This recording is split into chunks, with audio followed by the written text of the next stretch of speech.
What's going on, guys? Welcome back to the channel. Today I got another really dope video for you guys. Here I have the new Freewell ND filters. Usually I don't really actually run ND filters on my GoPro Hero 11, and lately I've been noticing my footage isn't where I want it. Like, it feels way too jittery. It doesn't look smooth, especially with all that nice foreground and background elements in my shots. So for that reason, I really wanted to pick up some new ND strengths. I started off with the ND16 filter. However, for my liking, especially for the GoPro, it feels a little bit too dark for most of my current situations. For that reason, I picked up a ND8 filter and also an ND4 filter, which are much lighter than the ND16. So lately, I've been really trying to experiment with getting the most cinematic motion blur images I can get out of the GoPro, and I think ND filters are extremely important for that. So as you can see, today we're at the beach here, and I thought that this would be a really good place to launch because we have a really nice beach landscape here. We got the ocean for miles on end here, the Pacific Ocean here. And in addition, I'm really excited about doing some more diving from these cliffs here. So yeah, we're just gonna have some fun, put up the drone, and as always, see what kind of results we get. So let's do it.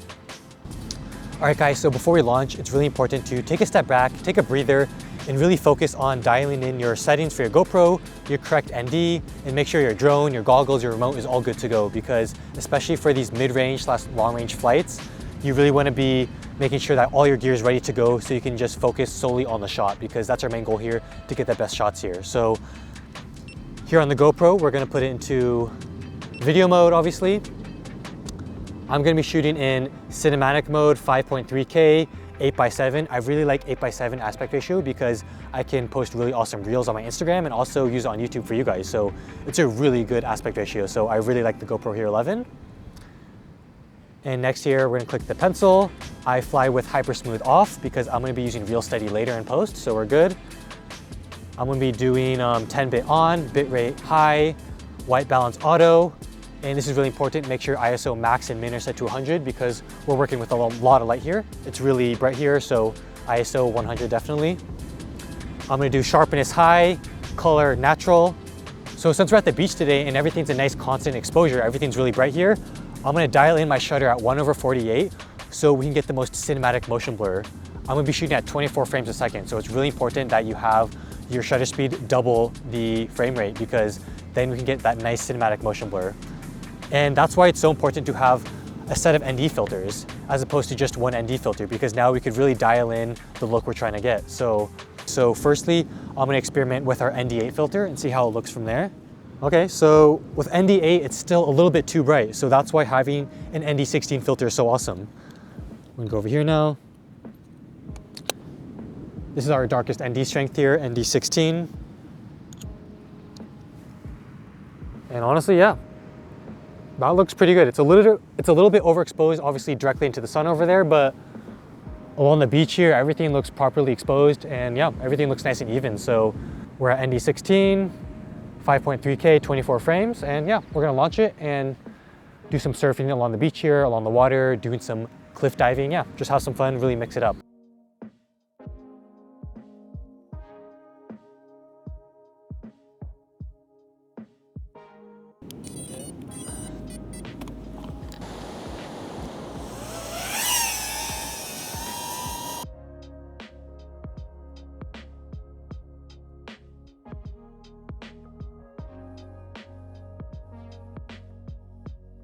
So as always, guys, for my first flight, your first pack, you really want to just take it chill.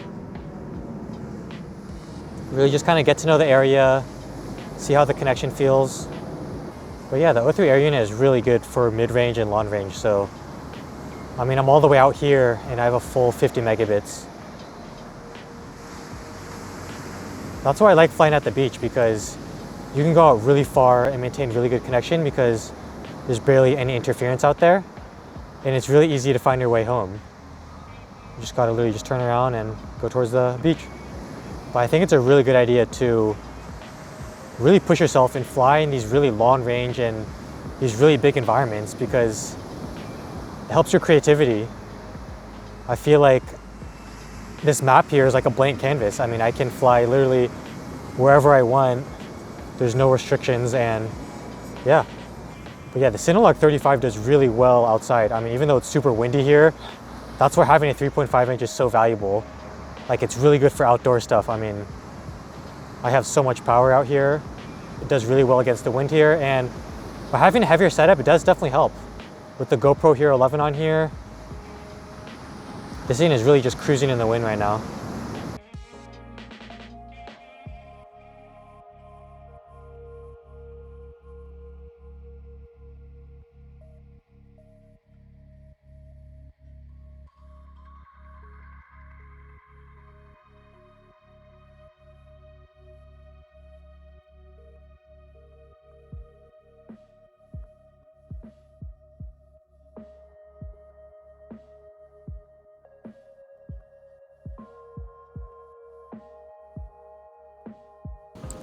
All right guys, that was a really good flight. I really like this map because it's so huge. I mean, it's so fun to just fly over the ocean over there, turn around, go straight towards the cliffside here, do diving here. I mean, there's just so many possibilities here. I really like flying in this kind of environment. It's super low key here. I feel really like open to do whatever I want here, honestly. So that's why it's really important to launch from a location that's really low key. Like you don't have to deal with Karens or any kind of bad vibes. You really just want to kind of let yourself go loose and really unleash your creativity. Here's super chill in Pacifica. I mean, no one really cares what I'm doing here, so this is awesome. But yeah, we're gonna do another pack and get some more shots out here. So one of my favorite parts about being an FPV pilot, especially for filmmaking, is the fact that you can always be pushing yourself to grow.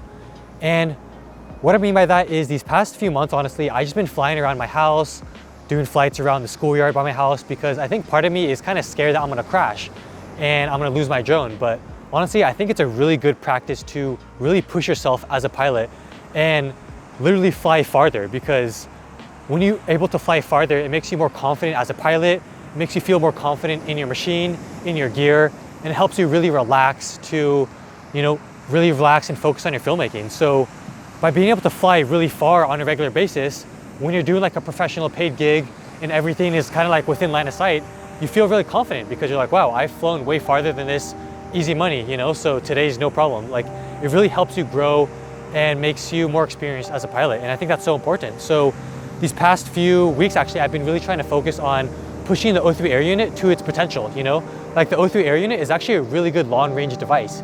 It can go all the way up to 12 kilometers. That's basically like 8 miles. So that's really impressive. And obviously today we're not gonna push it that far, mainly because it's a 3.5-inch Cinewhoop. It's not made for that. And also we don't have the correct body for that. So, but lately I've been really enjoying just kind of pushing my rig, you know, instead of just kind of like being scared and like flying in close proximity, really go out there and really kind of create these better shots that start from really far to really close up. And I think that's a really good practice because it kind of expands your mind into what kind of shots you can get at a location. If you're always so used to flying around you because you're scared, doing proximity stuff, you're not gonna get nearly as good of shots as someone who's really experienced flying out really far and really taking advantage of the space. Because as FPV pilots, that's kind of our main mission. We really wanna show off these landscapes, show off the area we're doing. So by being able to fly farther out, you're able to play in these really awesome, kind of more epic shots that someone that's doing proximity stuff can't really accomplish. So that's basically the whole goal for this video, is to, yeah, show you guys how you can combine these really nice flight paths with getting the correct exposure using NDs on your GoPro to create these really cinematic shots, these really awesome epic shots. So that's the whole goal of this channel basically, honestly. And yeah, today we're just gonna have some fun with the ND filters and yeah, really practice doing some more long range, having some fun, really taking advantage of our space here. And yeah, just trying to get the best shots we can with our gear. So let's have some fun, let's do it.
All right guys, so one thing I'm starting to learn at flying at an extremely windy spot like this is it's really important to take advantage of the wind currents. What I mean by that is it's really windy going from this direction to this direction. So obviously flying that way, I'm not gonna get good results. It makes me go about half the speed. However, when I start all the way from down there and plan a really nice run where the wind pushes me, it pushes me actually kind of like double the speed I'm used to flying, which is absolutely awesome. So by really taking advantage of the wind currents, I'm able to get a lot cooler, a lot more exciting shots because we're able to pick up so much more speed, which adds that much more excitement to our video. So yeah, that's gonna be really awesome. So that's why it's important to bring a lot of packs, because it took me about 2 flights to really find and really get used to how the wind is behaving. So that's why you always want to bring a bunch of packs, kind of warm up a bit before you get your best shots, honestly.